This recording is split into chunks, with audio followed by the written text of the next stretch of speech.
Good morning, everyone. Morning, Mark. How are you? Good. Do you want me to go through who's in our picture this morning? Yes. So the picture's from Freedom Hill Sanctuary in South Australia, Adelaide.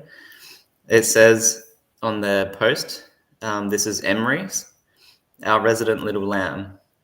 Emery's had a tough start with joint ill in both front legs, but with proper treatment and care, he's now bounding around like all the other lambs at Freedom Hill Sanctuary. His journey is a reminder of the power of love and proper care in overcoming challenges. Emery's, you're an inspiration to everyone. So yeah, I thought that was cute, Emery's. Yeah, I always like hearing about the animals at Freedom Hill because obviously they're a sanctuary that is close to us and we've been there before. And you, Mark, have saved a sheep and given the sheep to them. So 2 sheep, sorry. Yep, 2 sheep, that's right. So yeah, I like hearing about the other animals at Freedom Hill. We should pay them a visit soon, I reckon. Yeah, it really frames our activism, I think, which is good. Yeah. And Orange Peel. Oh, is it? No, Alfie actually features on one of our posters as well for activism. Yes, that's right. Maybe I should get Orange Peel on one as well. Yeah, we've got to pay them a visit soon. Yeah. And yeah, we should go to Freedom Hill to volunteer one day, maybe help them that'd out. be interesting. Yeah, that sounds good. All right. Well, our topic for today. Do you want to kind of introduce the topic? Sure. Well, I guess this is Preshift as well, so we'll be going out and doing activism this morning. That's why we were a bit late to the live stream because we were running around trying to get ready for that, all the materials and things like that. So I did really want to cover live export though this week. It's been in the media a lot over the past 3 weeks, I believe, 2 or 3 weeks, particularly in Australia because there's a ship at the moment with animals on there that is being transported to Jordan, I believe, at least anywhere near war-torn kind of countries or countries in conflict. So there's been a lot of activism, there's been a lot of public outcry. So I thought that's something that we could discuss, how vegans should respond to that maybe.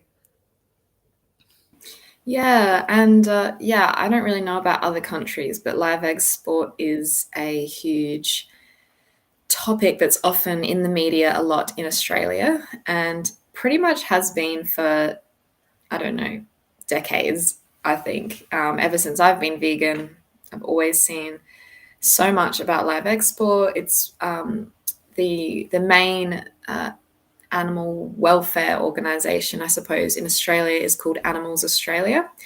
And it's pretty much like their main campaign that they've been running for decades. So, yeah, it's always popping up in the media every now and then. It's a very big issue and campaign here in Australia. So, yeah, it's probably a good one for us to talk about. And I think maybe this, in our discussion today, this live export campaign is probably one that can also be representative in general of single issue campaigns. So the things that we kind of talk about in regards to the live export campaign today probably can be applied to any kind of single issue campaign. So yeah, it's a good topic to talk about. It's a good example of a single issue campaign that we can discuss. I think something that's brought up passion, I suppose, particularly in the last couple of weeks with live export, is the appeal to authority to try and do something about it. I think that's where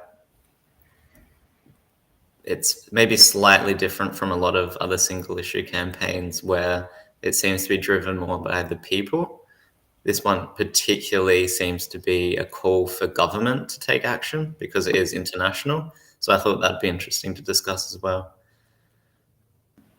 Yeah, definitely.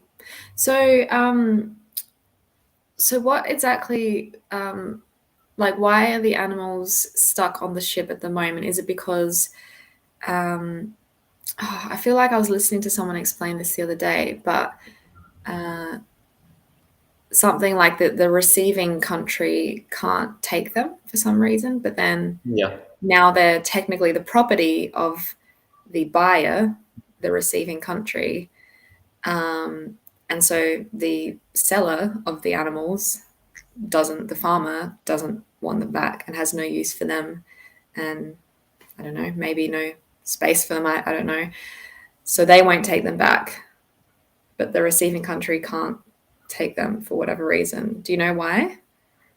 It doesn't really matter, but I think it's Oh, probably, yeah. I I'm mean, just trying to probably like, to do with the conflict in the Middle East, yeah, potentially. probably. Yep. So Yeah. then these animals are kind of in limbo. Um, but I think, I know you say it doesn't matter, but I guess I'm just trying to explain the issue. But also, I think it is kind of interesting because it kind of relates to the property status of animals, because you've got this situation where like whose property are they? And yeah, I think it's actually quite a good example of just one of the many problems of the property status of animals. It's like the seller whose property these animals used to be doesn't have a need for them anymore, and so won't take them back, you know, and so they're stuck on this ship suffering, obviously. So I don't know, I think it's just a good example of how when we see animals as just property and resources to, you know, commodities to exploit, like it just kind of shows how much we don't really give a shit about them and how they are just kind of resources to us. So I don't know, that's just why I want to point it out. Yeah, we put ourselves in these situations where we're made to make these ethical decisions, but it's just completely unnecessary. Yeah. So I suppose, as I usually do, I would start this discussion by saying, like, acknowledging the suffering of the animals and by saying that, yes, live export causes suffering to animals when they're on the ships. Like, they can travel for days on those ships and, you know, it's hot. Obviously, they're not given nice things like aircon and that kind of thing. Some of them do perish on the ships because of their conditions or the weather, or they're not obviously getting medical care in that time. So if something goes wrong with them, they're just left to die. Yeah, it's horrible conditions that they're put on to be transported on these ships for days on end. So they would definitely suffer on those ships. And so, yes, I guess I want to acknowledge that, yes, there is suffering there.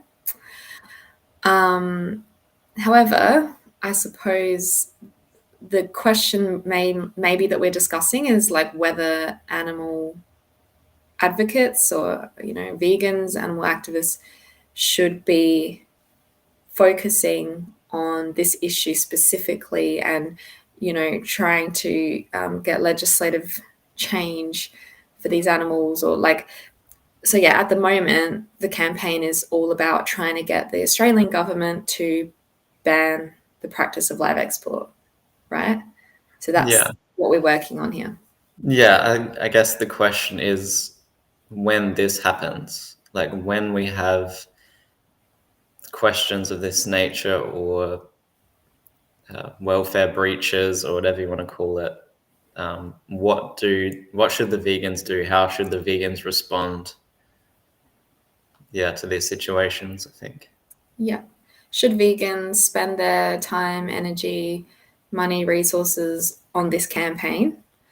Or are there alternatives that, you know, what are the consequences as well of this campaign, and what yeah, what does it really do in the bigger picture?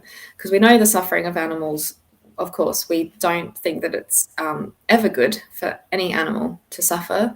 And I suppose this is maybe it is a bit of a welfare campaign as well as a single issue campaign, because it's almost kind of like saying that the suffering of putting these animals on the ships is like extra suffering or like unnecessary suffering in the eyes of an animal welfarist. So it's not necessarily the fact that they are being used as resources and they are being bred to use as meat, to consume them. Like, it doesn't kind of question that at all. It's kind of saying like, well, we're not questioning that side of it, that they're used as resources.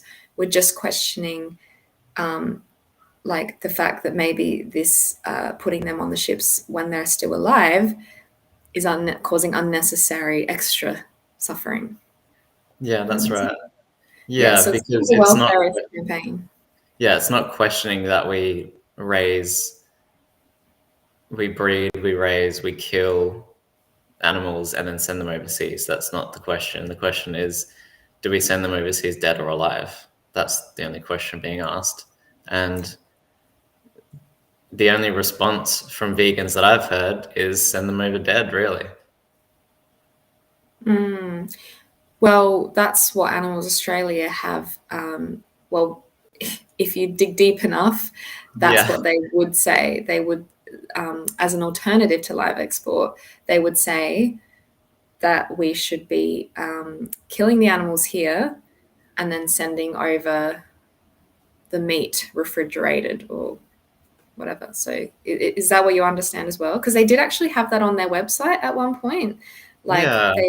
they had these on their website, Animals Australia. They had all these kind of frequently asked questions about live export, or like pros and cons of live, like banning live export. And I remember that they were saying that some of the pros of banning live export was that it would create more, like, it would be more lucrative for the farmers here. It would create more jobs, or expanding the chilled meat trade.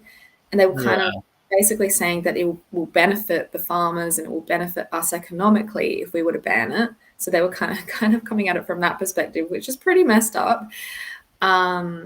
So they actually did have that on their website at one point. I don't know if they still do. I haven't checked recently. No, they're definitely updated. I'm just having a look through my Animals Australia have phone to become, see if there's anything on it, but I think I'd probably have to. It might be on my other phone. yeah, Animals Australia have definitely, over the last 10 years or so, they've definitely changed their approach a lot. I was going to say they've changed their tune, but they're kind of still the same underneath, but they've changed. I think maybe because of pressure and scrutiny from abolitionists or vegans, maybe, that they are now much more careful about what they say about animals. And so they've kind of taken some stuff off their website that used to be a little bit controversial in the vegan sense and a little bit like anti-vegan almost. So now they've taken that stuff off, but they still have the same old campaigns. So anyway, yes, Animals Australia they used to have on their website a whole list of all the benefits to the farmers and to the Australian economy of banning live export. And they were trying to use those to get the government to consider it. Yeah.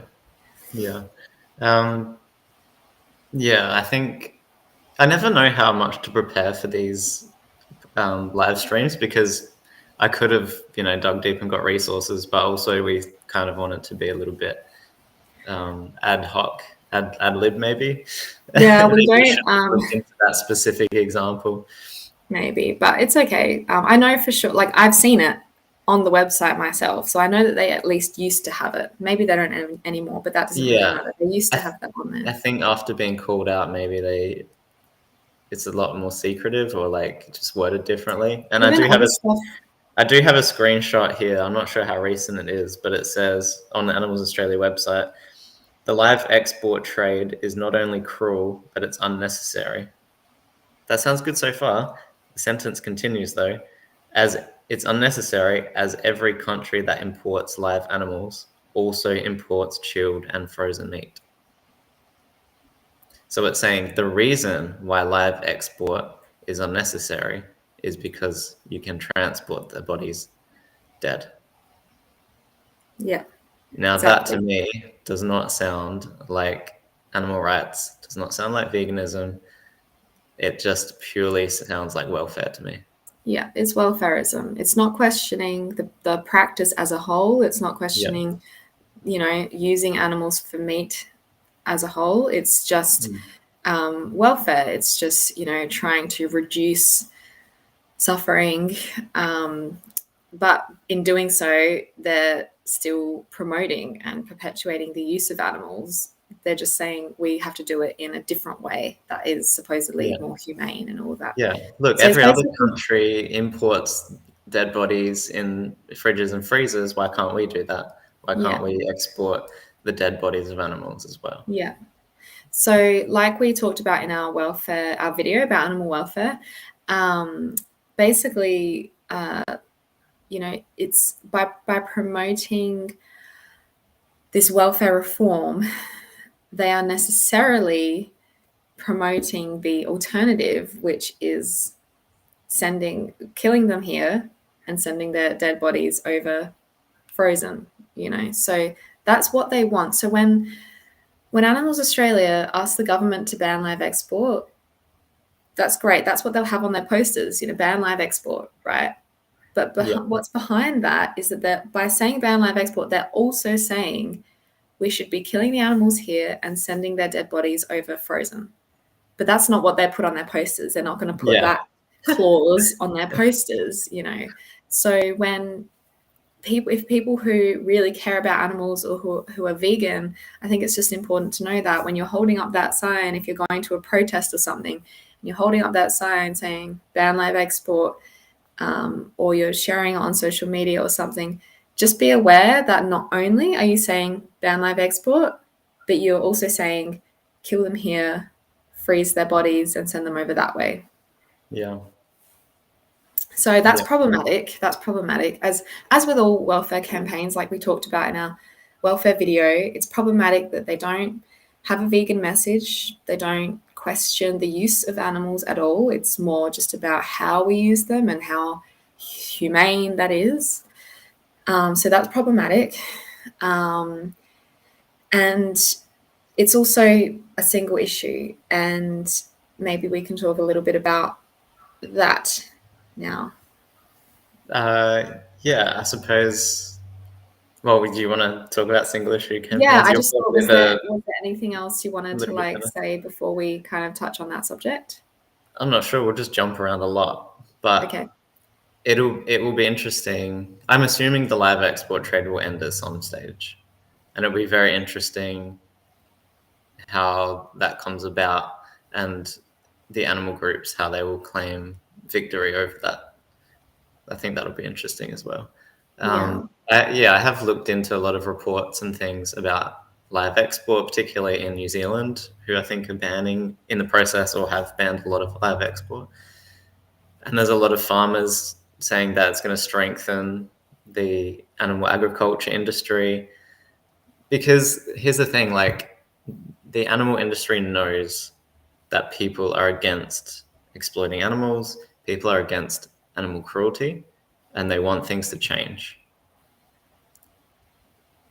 When the farmers or the government says, okay, we're banning live export, that's their way of um, like supporting those people and making this horrible practice seem like a little bit more palatable, right? So, of course, when people kick up a fuss about live export, the government is also going to spin it in a way that, oh, this is good for job security for us. Like if you want to continue to eat meat, we can do it in this ethical way. That's no problem. So yeah, I think that's going to be interesting. Like yeah, it'd be interesting to talk to someone from New Zealand. I think that's quite recent, like maybe last year Yeah. on that, because I've Yeah. seen like news reports saying yeah, like we're making our animal consumption more ethical, our animal agriculture more ethical. Like this is really good for us. It's less unstable. People are happy with it. Yeah. That kind of thing. Yeah. And in that sense, it is strengthening the industry really. And yeah, I think, like we said before, that's something that's really important for animal advocates or vegan activists to consider with this campaign is that Animals Australia themselves, have said, and the industry themselves have said that banning live export can have numerous benefits to the industry and can strengthen the industry and create, jobs in the, animal industry and that kind of Yeah. thing. So If we have to kill thousands of more animals, then more jobs for Australians. We'll have to open more slaughterhouses. Like there's always a economic benefit to this. They're not going to ban live export if there's no like if it's severely going to cripple the economy. Like that's just not going to happen. yeah, That's why they haven't banned it in the 30, 40 years that people have been campaigning for it. yeah, exactly. Yeah, that's why, like so much time and money and energy has gone into this campaign, and I just can't help but think, like, imagine if all those resources and people's time and energy went into vegan activism. Like, Mm.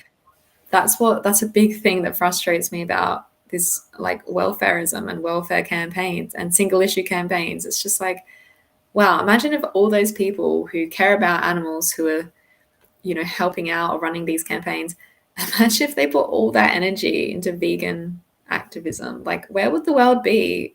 Like, who knows? We could be way further along by now than we are. But I don't know. I don't know. It's Yeah, they're trying to get like I'm assuming a lot of these people are vegans running it. I'm just going to make that assumption. Like these campaigns. Let's yeah. just make that assumption for Okay. ease, Let's ease assume. of conversation. They're trying to ban live export, so they're trying to get a lot of non-vegans on side with it. But I think, like you said, the energy should be saying, hey, we agree with you non-vegans that this is horrible. Non-vegans, you should consider being vegan to be consistent. Whereas instead of saying that, they're saying, hey, we both disagree with this thing. We're going to help you make it better, more ethical. So it's like vegans are actually the ones crossing that divide to come to the non-vegan side saying, let's help you clean it up. Like I Yeah. would like, do you know what the biggest animal welfare regulatory body is, in my opinion, In Australia, in the world? RSPCA. I'd say it's the vegan movement. You got me there. Yeah. Vegans love helping non-vegans make their exploitation more comfortable.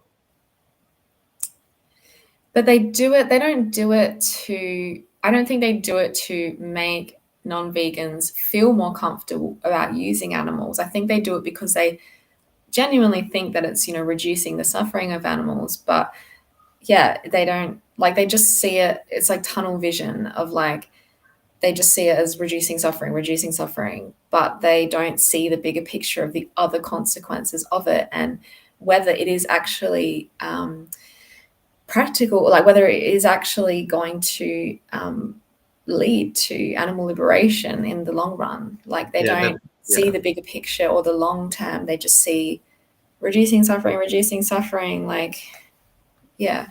Have you been to the arcade and played whack-a-mole?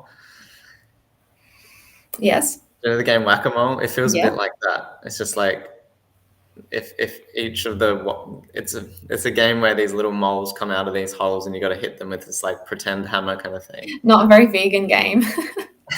They're not real moles. It could be. I didn't say animal moles. It could be a human mole. But like as they pop up, you kind of knock them down, and another one pops up. It's like that's kind of what it feels like. We're just kind of reduce suffering here, and then try and reduce suffering there. It's like maybe we should just unplug the game. Like, Oh, I thought you were going to say maybe we should just exterminate all the moles. That's No, just horrible. unplug the game. Like, Yeah, unplug the instead game. of trying to address all these tiny little things constantly, it just never Yeah. addresses the root cause. And It seems ridiculous. that's what both single issue and welfare campaigns do. They just focus on just like a tiny, tiny sliver or tiny aspect of animal exploitation. And they're just like put so much energy and focus into that one aspect of animal exploitation, whilst like they're not addressing the root cause of why we're exploiting animals. And like I guess in the sense of they're not really changing people's attitudes towards animal exploitation.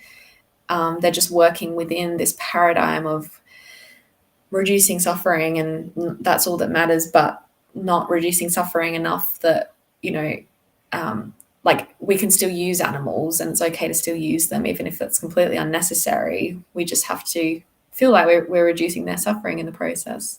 Yeah, Yeah. it's not changing people's attitudes and behaviors at all, really. It's just trying to make And people feel like they're doing something. live export particularly, because there's nothing that you can do about it.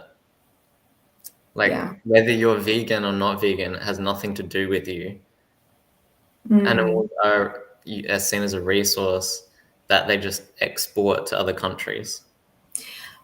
I suppose that's Like, maybe. even if everybody in Australia was vegan, technically you could still raise, breed, and live export animals off. Like, they're a resource for another person in another country. Well, yeah. If everyone in Australia was vegan, though, it still wouldn't exist, because you wouldn't have the farmers wouldn't you wouldn't have animal farmers, because that would be exploiting animals, and they wouldn't be vegan. So, Maybe that. but I get Maybe what you're okay. saying. If everyone was health vegans, like if no one in Australia consumed the bodies of animals, you Yeah, could still have an yeah. economy based on using animals as resources. And maybe But that is part of the reason why, like, I guess to play devil's advocate, maybe they think like that that's why they don't really promote veganism as part of it, because they think, well, it doesn't really matter if we're all vegan here, like, you know, yeah, I don't know. Like maybe they think that it needs to be banned anyway, regardless of whether people are vegan or not, because, you know, it's other people in other countries who are not vegan who are like demanding these animals anyway. But I don't know. yeah, it is quite unique because it's very removed from us, and I think that's maybe why people Yeah. yell and scream at the government to do something. Although, yeah, just like I was just thinking more about what I just said, but it's still, yeah, that wouldn't be the reason either, because it's still, they're still consuming the animals. Like people overseas are still, you know, consuming these dead animals. So I don't know. It's weird. Some people even have said that this campaign is even a bit racist. That it's kind of like, you know, because one reason that people have identified for banning live export is not just the journey, not just the transport of the animals, but once they're on foreign soil, there's no, like, you have no control over what the people do to the animals, and their welfare standards and their practices. So, you know, for example, they may use what we deem as like crueler methods of slaughter, and people have talked about like halal and that kind of thing. So I've heard some people even say that the ban live export campaign is almost a bit racist, because like we're basically saying the way that we kill them here is more ethical and more humane. And, you know, what do Yeah. you think about that? Yeah, I mean, I can see both sides of it. Um, I see a lot of, like, it's almost like a utilitarian view, like, because people will, yeah, they'll die on that hill saying, yes, we cause less suffering. You have to say that. You have to concede that we cause less suffering. But I think to verbalize that and advocate for that, and that for you to be that for you, for that to be your position, I think is extremely problematic, because it just leaves it open to a very arbitrary set of guidelines. So it's like there's always going to be someone more ethical than you. There's always going to be someone more unethical. But like, what is the actual rule? And if the rule is that we can continue to exploit others, and then within that there's just this like gradient free for all, then yeah, I think that's really problematic. So yeah, I think making those arguments saying that we kill them more humanely than they kill them is very problematic, because yeah, it just doesn't address the root cause, and it kind of it makes us feel better about the way that we exploit animals. It's like, We definitely are have. we proud? Are we proud of the way that we exploit animals? I think a lot of people are. Like, we definitely have this mindset in Australia. Not we, because we're vegan, obviously, but non-vegans in Australia definitely do have this mindset of like that farming here is just like this magical thing that the animals live these amazing lives, and then when it's time to be killed, I heard someone, a non-vegan, use the phrase that the animals here, they just have one bad day, which is obviously the day of their slaughter.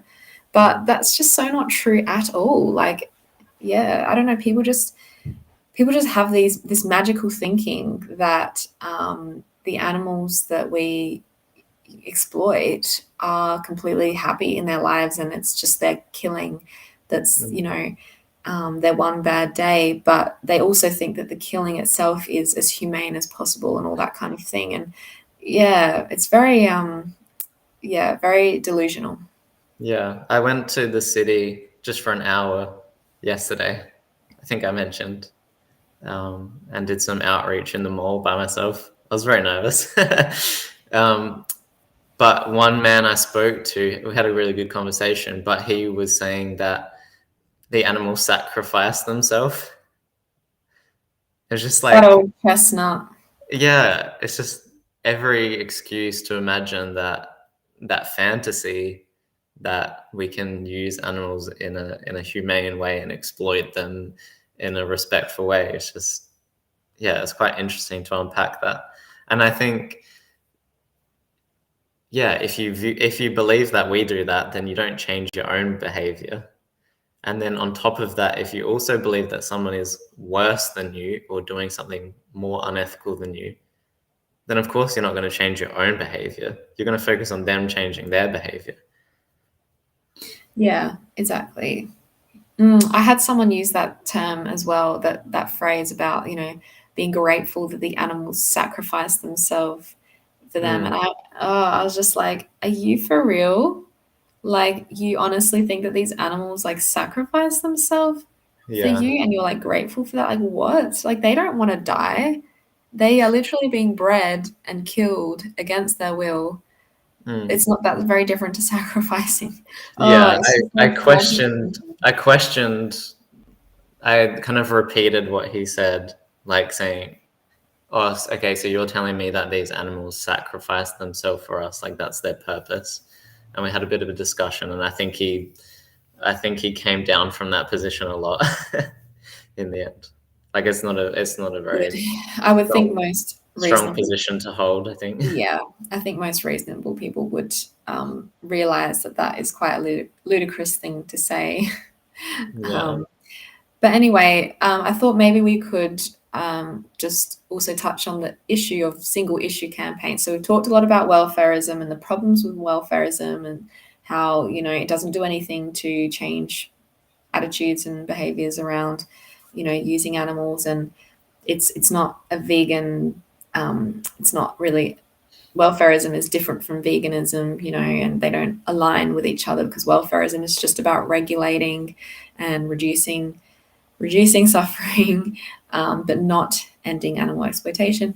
But maybe we could talk a bit more about single issue campaigns, because I guess this ban live export also qualifies as a single issue campaign. Now, single issue campaigns basically is very self-explanatory. It's in the name. It's any kind of campaign around animal use that focuses on one specific issue. So it could be banning live export. It could be banning this, banning that. It's usually banning something. That they're really common ones. banning, stop using elephants in circuses, or another one in South Australia for us is banning duck shooting. So single issue campaigns, they focus on just one way that we use or cause harm to animals, and they have this whole campaign around it to try and get the government to ban it, usually. Or, ban horse racing. Actually, no, ban jumps racing within the horse racing industry and things like that.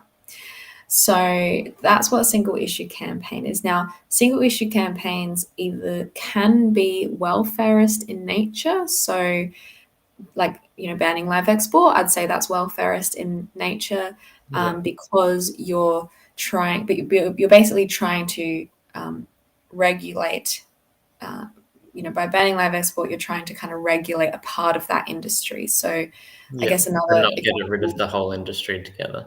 Yeah, you're not trying to get rid of the whole industry. You're just trying to regulate and ban a particular practice within the industry. Yeah. Another example of a welfare single issue campaign would be banning battery cages in the egg industry, right? So you're just kind of trying to ban a particular practice to, I guess, bring about this welfare reform within the industry, but you're not saying to ban the egg industry altogether, So they can be welfare in nature, or sometimes they're not welfare in nature. So if it's asking to ban a whole kind of use of animals altogether, for example, banning duck shooting, I'd say that is not really a welfare type single issue campaign, because you're not saying like, oh, we should ban using this particular method of killing ducks, or you're asking to ban the whole practice of duck shooting altogether. So that's an example of a non-welfarist single issue campaigns. So they can be welfarist or non-welfarist in nature, but either way, they're always just focusing on this one particular way that we exploit animals. So there are some issues with single issue campaigns, and as an abolitionist myself, I don't support these kinds of campaigns, because I guess there's a few reasons, but one of them being that I simply just think that it's more effective, and I prefer to use all my time and energy on vegan activism. I'd rather, instead of attending a protest to ban duck shooting or ban live export, I would rather use that time and energy to go out into the city and try and talk to people about veganism, So I just prefer to use my time and energy to focus on vegan activism. That's one reason. But there are other ways that single issue campaigns can be problematic. Feel free to jump in at any point here, Mark, but I'm happy to. You're much more well versed on this topic than I am. It was something that I looked into a lot many years ago, and to be honest, I haven't really. I think like since I found the abolitionist approach and became abolitionist, like back then, I did this whole deep dive into all these issues and animal rights philosophy and everything, and I was pretty convinced, and I thought it was pretty like logical and airtight. So I feel like since then, though, like I haven't really gone back to like read essays, and because I was like, well, I'm convinced already, so I don't need to go back and become well versed in it. So I guess I feel like I've lost some of my articulateness on this issue, but that's okay. I can just say what I think and what I know anyway. So one of the other issues with these single issue campaigns is that they tend to make whatever the focus of the campaign is, they tend to make that use of animals look worse than other uses of animals, right? So I suppose I think because we live in a world where there's so many, like, thousands or hundreds of thousands of ways that we use animals, and it's like considered, most of them are considered completely acceptable, then in that world that we live in where that's the case, to pull out and focus on one particular use of animals does make that one seem worse than all these other ones that are out there. You know what I mean? So when let's just keep using the ban live export campaign, I suppose, because that's, that's the one we're talking about today. So when you're saying you're having this campaign to ban live export, you're making it look like live export is worse than, I don't know, other animal industries that still use animals, the egg industry, even the meat industry, like people consuming animals as a whole. You're making it look like live export is somehow worse than eating animals, eating eggs, dairy, wearing animals' skins, like, the fashion industry using animal skins. Basically, like all the other forms of animal exploitation, you're making it look like live export is somehow much worse than all the other ways that we use animals.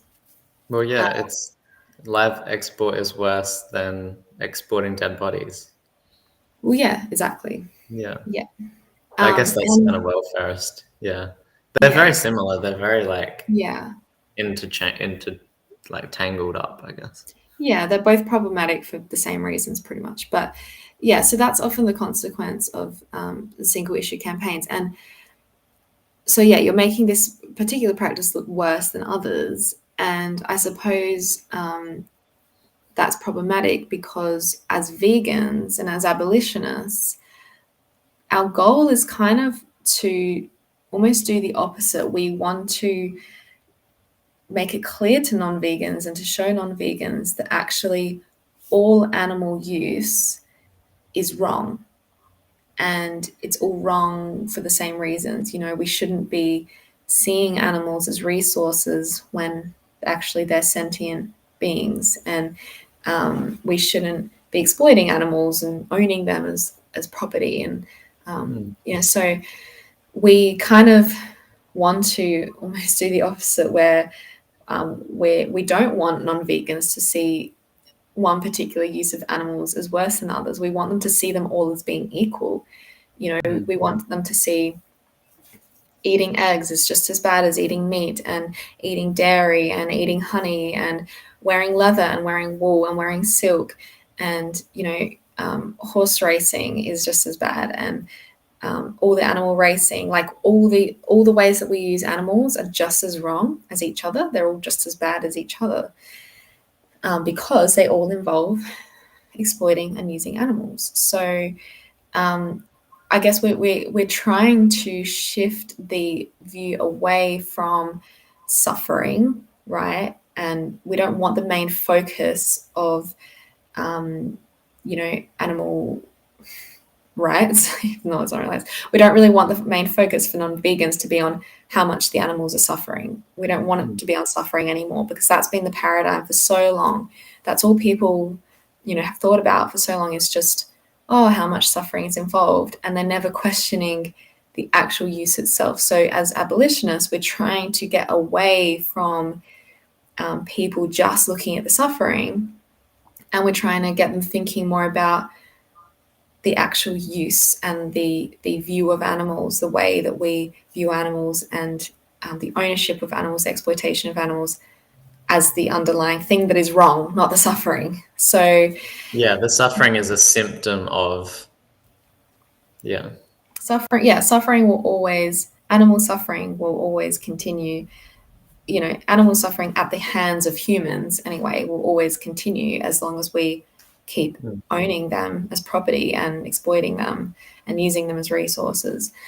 So yeah, single issue campaigns, they really I guess they're still, even the ones that aren't welfareist in nature, they're still kind of about suffering, aren't they, really? Because why is duck shooting worse than any other way that we use animals? Why should that be banned? I mean, maybe, well, yeah, it all comes down to like what we think is unnecessary suffering. So I suppose, shooting ducks is more kind of, I mean, I don't know, are the people eating the ducks? I suppose that they're probably eating the ducks. I don't know. Or is it just for fun? Like, is it like hunting? I have no idea. I don't know. I don't know why people shoot ducks. But either way, I suppose what I'm saying is that people, the point of single issue campaigns is because maybe they think that this particular form of animal use causes more suffering to animals, and therefore it should be banned or something like that. So I guess that if we like isolate the specific example of cruelty, then we can kind of get people on board to get rid of it without addressing the trillion other animals. Yeah, exactly. So yeah, so it's problematic. As an abolitionist and someone who wants to see an end to all animal exploitation, it's problematic to promote single issue campaigns because you're kind of, again, it's kind of conflicting that vegan message. The vegan message being all animal use is wrong, no matter how cruel you deem it to be or how much suffering you think it causes. It's all wrong. That's the vegan message. Whereas obviously the message of single issue campaigns is, look at this particular practice, look how cruel it is, and look how much suffering it causes. Let's ban this particular practice without really questioning like our attitudes and beliefs in general about animals. And Well, yeah, that's like when you asked on Facebook, Animals Australia, like, what rights do you think animals should have? And they were like, we shouldn't be cruel to them. They didn't say that. They didn't reply that, did they? Yeah. Oh, you didn't see that? Oh, There's I something thought it was about someone else cruelty. that replied that. No, I think it's Animals Australia. Yeah, like, so it's like, not even they can articulate what is going to be the solution outside of we're just regulating cruelty. Yeah. That's all they're concerned with is trying to regulate cruelty, whatever that even means. Like, again, like I think even the chilled meat trade is cruel, so why aren't they just trying to end the whole industry? Or like, I don't know, it's just, yeah, I don't know, lots of problems with single issue campaigns. Yeah, the reason why I wanted to talk about this today as well is like the live export is happening. How should vegans approach this? Like we've kind of spoken about the issues on how we currently approach this. What do you think the new paradigm should be? So yeah, and that's the question we're asking. So I suppose if you're a vegan and you see that animal exploitation is inherently immoral, and that it's immoral because treating sentient beings just like their resources and exploiting them and owning them as property, essentially, enslaving them. If you're a vegan and you think that that's wrong and you want to see an end to all animal exploitation, what is going to help you and the movement to progress? What's going to help? What can you do to help progress towards a world that doesn't exploit animals, and the sooner the better? And what is going to slow down that progress or prevent that progress, or be counterproductive? That's the question that we're really asking in a lot of these videos. And at the moment, I guess my belief, I don't know, I guess maybe you as well, Mark, is that putting so much time and energy and focusing on single issue and or welfare campaigns is not progressing us towards the end of all animal exploitation. Or if somehow it is progressing us, it's not doing it fast enough. And there's a lot of issues with it. And in some ways, they certainly don't question animal exploitation, but in some ways they may be counterproductive by reinforcing problematic views that it's all about suffering and that we should just be trying to reduce suffering and that some forms of animal exploitation are worse than others. And if we just fix those particular forms, then it'll be fine. And then we're doing the right thing. And, so that's problematic. So I suppose our opinion is that supporting single issue and welfare campaigns is counterproductive to the goal of achieving abolition of animal exploitation. And we should be using all our we don't really need to be supporting these campaigns either. Like if you've got the time, you've got the energy to support something and to do any kind of activism, just have a vegan message, just focus on vegan or abolitionist message. Yeah, and I think these kind of campaigns are targeted at the government. They're not targeted at the people. I would like to see when people are outraged at live export, and that's understandable. Like, it's understandable that vegans are going to be particularly enraged or particularly passionate about some types of exploitation. Like, it might kind of strike a nerve or be close to their heart or something in some kind of way. But I would like to see that passion be redirected towards the people and the onus on the people. I think too often we focus on changing the government, but the government is only a reflection of the people. So people are getting so angry at the government. I saw people even get angry at Animals Australia, saying like, "What are you doing about this? Like, how can you let this happen?" It's like, well, they're just a reflection of the population. Like, if you really are passionate about this, you would use this example to educate the public. I think that's what I'd like to see. I'd like to see the power be shifted away from government, away from politics, away from big corporations to the people, and have the onus of responsibility on the people. Yeah, I'm glad you brought that up because that is another really good point that I forgot to even bring up today. I think that is another really, really important thing for people to consider is who is the recipient of the message. And it's the government, and it's like it's so it's really almost fostering this feeling of like powerlessness in people, that they think that it's up to the government to protect animals. It's not up to the government to protect animals. And that is the problem with single issue and welfare campaigns. They're always aimed at the government, asking the government to ban this, ban that, and I think that you're right. That's just, it's not the best. It doesn't seem like the best way to go about it. The best way to go about it seems to actually try to change the underlying cause, which is attitudes and beliefs towards animals and people, actually the population causing these problems. Who are the people that are going out and shooting ducks? Who are the people that are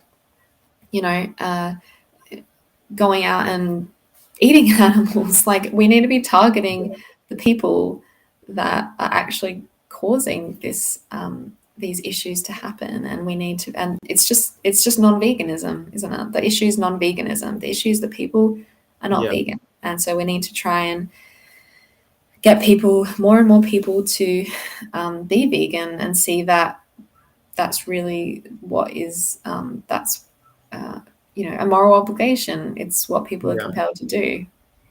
Yeah, I definitely agree. Yeah, I've been trying to use more of that in my activism, is empowering the people that I'm talking to. So when they say things like, "Oh, I can't do this" or "I can't do that," I ask, like, "What have you tried?" Or, "Nothing will change," and then saying something along the lines of, "Is it important to do something? Do what is right. Do what you believe is right, even if others don't." That kind of thing. And I think we can talk about live export. We don't have to keep it hush hush. But I think it cannot be isolated. I don't think we can isolate it. And I think it needs to be used in the context of people. I think most people are probably okay with us banning live export and using that as a way in for conversation about veganism, not as a way to agree with them and then isolate it away from veganism. Like, we're Yeah. doing everything we can to. I've never seen a live export campaign that has anything to do with veganism. No, of course Like, they we're wouldn't. actively trying to avoid educating people about veganism. Yeah, yeah, and that's true. And Animals Australia definitely does avoid that. Like Yeah. they avoid it like the plague. You know who also And campaigns? they used to, Non-vegans. and there's another thing they there's used to have on their groups of website. go. You go. There's groups of non-vegans that are campaigning against live export. Let them do that. They want to exploit animals in a humane way. Let them do that. Like, that's not vegans' job. We are playing a very different game.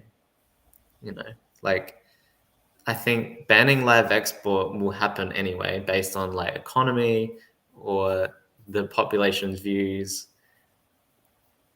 But to just put it as a separate issue away from veganism, like with no links or ties, is just ridiculous. Mm. Well, yeah, like you mean a vegan doing that? Like for a vegan to isolate this issue of live export and focus on that without mentioning veganism, like that's just it's silly to do that. Yeah. Yeah. Now I forgot what I was going to say before when we were talking over each other. Mm, Oh well, it doesn't matter. All right, let's do a quick summary and then wrap up. okay.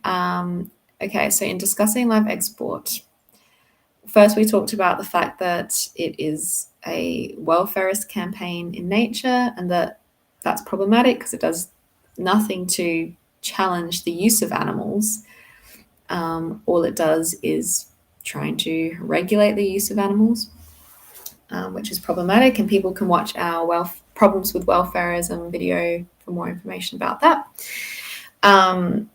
We talked about how it's also a single issue campaign, which is problematic because it makes it look like this particular way of using animals is worse than other ways of using animals, which as vegans, we don't want people to think that, right? We want people to see that all animal use is equally wrong, no matter how much suffering it causes. We don't want the focus to be on animal suffering anymore. We want it to be on the use of animals, which of course is still kind of related to suffering in the sense that as long as we keep using animals, we're going to still be causing animals to suffer. But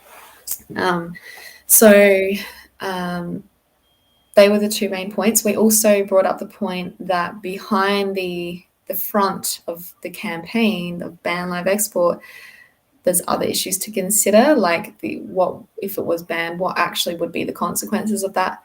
Would it even lead to any reduction in consumption of animals? No, there's no evidence of that. And the Animals Australia themselves have used the fact that it will benefit the Animal agriculture economy. industry. I suppose it will benefit the animal agriculture and meat industry here in Australia. It may open more opening more slaughterhouses, creating more jobs and that kind of thing. So this is stuff that Animals Australia themselves have said that it will be economically beneficial to Australia to ban live export, and it will just be replaced by this chilled meat trade, which is still going to be good economically for Australia. So when you have a poster that says ban live export, just be aware that you're also behind that. You're also saying kill them here and send over their dead bodies. Because that is the alternative. That is what they're asking for as the alternative, and that's problematic. Obviously, sending that message. So they're our kind of main points, aren't they? Is there anything I forgot to summarize? Probably just shift the. Yeah, the bit about that you just said before about not putting things in the government's hands to make changes and not making it look like this is an issue that only the government can fix, when actually it's non-veganism and the general population's underlying views and attitudes and beliefs towards animals that we really need to change if we care about animals and we want to work towards a world where animals are no longer exploited. We've got to focus more on vegan, abolitionist animal rights activism. Yeah, because the government's only going to change when there's a majority, right? That's kind of, well, the theory of how it's set up. So yeah, we need to, if less than like 1% of the population is vegan, of course they're not going to listen to us. We need to be putting the responsibility of people to educate others and to be vegan, and not to expect the government to do the heavy lifting, I think. Yeah, and even if the government do, even if the welfareists like Animals Australia are successful in getting the government to make a change, it's not going to be because like it's purely out of benefit to the animals. It's going to be because it benefits humans in some way, whether it makes people more comfortable about using the animals or it is economically more viable or something. Like it's never, if the government does agree to make these changes that the welfarists are asking for, it's always going to be because it benefits humans in some way. It's never going to be purely out of the goodness of their hearts to help the animals. People, I think I've said this in a previous video, but it's interesting that people are so skeptical of the government sometimes, and then other times they're like pleading to the government to like make ethical decisions. It's kind of a bit of a paradox, I think. I don't know. Well, that's probably another whole can of worms. I think we should wrap up there, though. Yeah, we've got to get going. If anybody wants to join us in the mall, what time are we getting there, by the way? I don't think anyone is going to watch this on time to go out and join us in the mall, Mark. But anyway, we're going in about 50 minutes. I'll be the optimist. All right, let's. Yeah, we're gonna be there at 11 a.m. Oh my goodness, we're gonna leave right now. Let's wrap it up there. Okay. We'll be back next Saturday with another topic. I don't know what our topic will be yet, but it will be something. It'll be something that we spoke to someone about today, probably. Maybe we're always inspired by different things. All right, this has just been our thoughts on this issue, and maybe not always so well articulated at times, but we welcome anyone to drop a comment, tell us what you think, and hopefully we'll see you next time. Talk about veganism, please. Bye. Yeah.